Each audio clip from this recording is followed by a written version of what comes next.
when to call your pediatrician.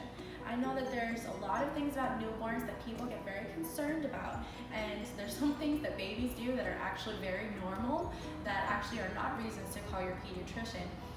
Some of those, when your baby's born, your baby will have a lot of amniotic fluid in the system. The first day or two, you'll be noticing the baby will be sneezing a lot. That's just the baby trying to get rid of that fluid. You might even notice the baby will be congested. As long as there's no fever and there's no like heavy breathing, difficulty breathing, you're usually fine. It's just the congestion, especially as the baby's coming down the vaginal canal. What happens sometimes is all that friction and all of that intensity causes the inflammation to the nostrils.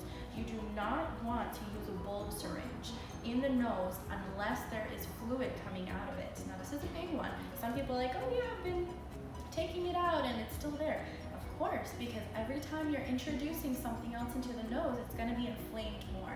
So you just let it go naturally. You don't really have to do anything for it. The sneezing, same thing. As long as there's no other signs of the baby having difficulty breathing, you're okay. Babies, sometimes they have some weird noises as well that you might notice.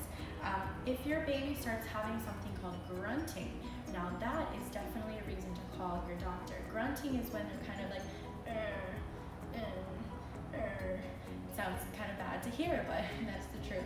Especially if your grunting is accompanied by something called retractions. Retractions are when you're looking over here and your baby's trying really difficult that you can actually see those accessory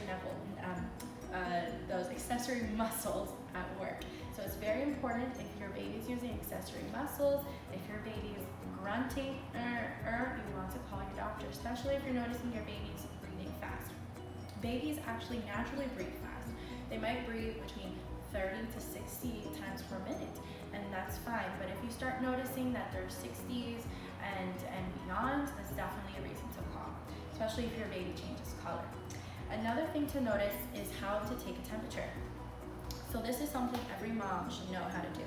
So for newborn babies, we always take something called an axillary-temperature. That's when we actually put it underneath the arm. Now, the easiest way to do it is to make sure that there's no clothes blocking the arm.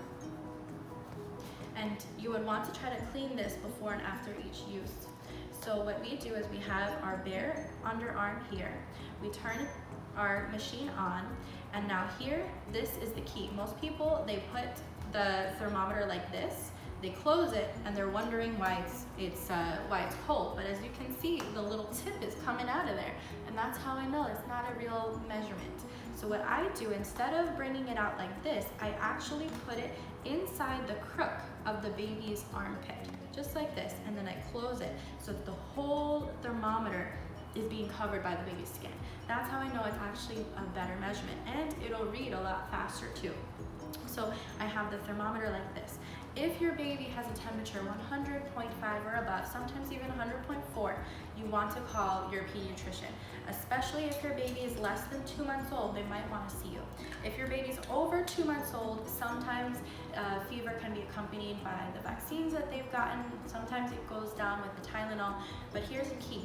For any baby under 2 years old, you want to verify how much Motrin or Tylenol to give to your child. You never want to give any medication without confirming the dosage with your doctor. And actually, one good thing you can do is when you go for your visits, because they'll see you like 2 days after you deliver, they'll see you 1 week. And in your visit, you can ask, what is my dosage for my Motrin or Tylenol if I had to give to my baby? Because that might save you a phone call too. So that's how to take the temperature. Other things that you would call your doctor for is if your baby's vomiting a lot, especially if it's projectile vomiting, if they're vomiting a whole feeding, if they're not waking up for feeds, that's called lethargy. If they're lethargic, they're not waking up, you can't stimulate them, that's definitely a call, and they might even send you to the emergency room. Another big one that a lot of people don't think about is yellowing of the skin, and especially if the yellowing goes to the eyes, because that can be something called jaundice. Jaundice is when your bilirubin levels get too high, your skin can turn yellow.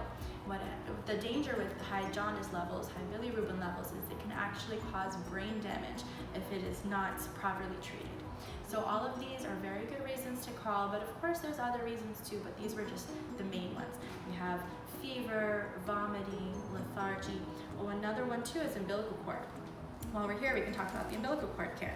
Now, my baby doesn't have an umbilical cord, but if your umbilical cord was getting discharge, foul odor, you definitely want to call your doctor. You might have to cauterize it. It usually falls off about 2 to 3 weeks, sometimes less, sometimes more, but just keep it clean and dry. You don't have to use alcohol anymore. That's not really recommended by the Academy of Pediatrics, but if you do a bath or something like that, you want to make sure the cord is clean and dry.